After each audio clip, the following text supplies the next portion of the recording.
नमस्कार आप सभी लोगों को। और गोमती पुस्तक महोत्सव के इस कड़ी में हम अभी आए हुए हैं अश्वथा बुक स्टॉल में, जहां हम मैम से जानेंगे इस पब्लिकेशन के बारे में और इन सभी किताबों के बारे में जो हमें थोड़ी सी डिफरेंट लग रही हैं, जो डिफरेंट अप्रोच के साथ मैंने किताबें पब्लिश की, थोड़ा उनके बारे में जानेंगे। नमस्ते मैम। आप थोड़ा अपने बुक स्टॉल के बारे में, पब्लिकेशन के बारे में थोड़ा बताइए मैम, और जिस तरीके की बुक आप पब्लिश करते हैं, कुछ बुक्स ऐसी जो आपको लगता है कि लोगों को पढ़नी चाहिए, जो लोग इस स्टॉल पर आए तो उन्हें क्या कुछ बुक्स ऐसा लगता है कि हाँ इस बुक को तो लोगों को पढ़ना ही चाहिए, कुछ ऐसी बुक्स के बारे में बताइए, अपने पब्लिकेशन के बारे में बताइए मैम। तो मेरे पब्लिकेशन हाउस का नाम है अश्वथा ट्री पब्लिशिंग।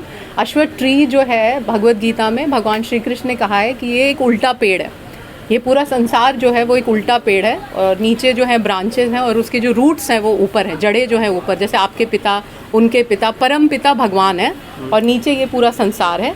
तो मैंने अश्वथ ट्री इसलिए इस किताबों की दुनिया का नाम कि भाई मैं किताबों की दुनिया लाऊंगी और जड़ जो है वो भगवान है, मतलब ईश्वरीय तत्व है इन सारी पुस्तकों में। तो मेरी सारी पुस्तकें जो हैं स्टोरीज़ फ्रॉम स्क्रिप्चर्स, मैं ग्रंथों से किताबें कहानियाँ लेकर आती हूँ, और स्टोरीज़ फ्रॉम इंडिया, भारत की कहानियाँ। बच्चों को अपने राष्ट्र के प्रति जो है बच्चे समर्पण हो, राष्ट्र के लिए आप प्राउड फील करें, ये मेरी पूरी कोशिश है। तो इस तरह के अनसंग हीरोज़, यहाँ के साधु, यहाँ के संत, यहाँ के ग्रेट लीडर्स, इनको मैं इन किताबों के द्वारा इंट्रोड्यूस करती हूँ। Thank you ma'am. कोई ऐसी किताब जो आपको लगता है, कुछ 2-3 किताबें हैं जिनके बारे में जानना चाहिए आपको, जो आपके सबसे करीब है, कुछ ऐसी किताबों के? वैसे तो लेखक के लिए हर किताब प्रिय होती है, बट जैसे आप देखिएगा स्टोरी ऑफ च्यवनप्राश, हम सब च्यवनप्राश खाते हैं बट किसी को ये नहीं पता कि च्यवनप्राश के पीछे भी एक कथा है, एक कहानी है।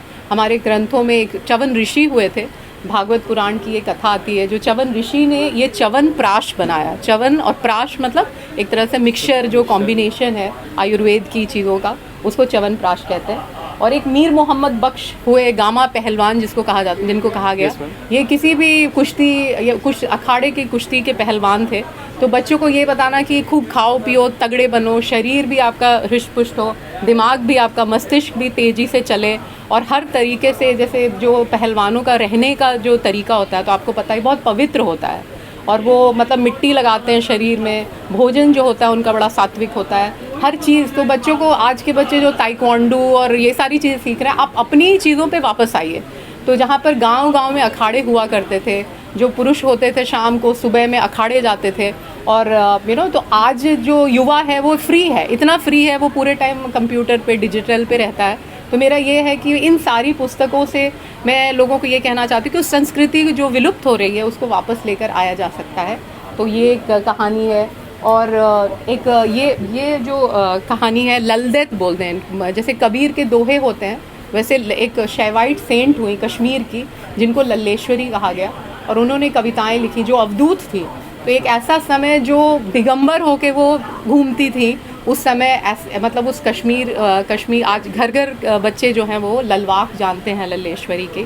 तो ऐसी कथाएं, मौर्य गोसावी जो है, जैसे हम बोलते हैं ना गणपति बप्पा मौर्य, तो गणपति बप्पा मौर्य में मौर्य जो है वो एक डिवोटी थे गणपति के, वो ऐसे भक्त थे गणपति के, और गणपति जी ने उनको आशीर्वाद दिया कि जब भी मेरा नाम लिया जाएगा मेरे भक्त का नाम भी लिया जाएगा।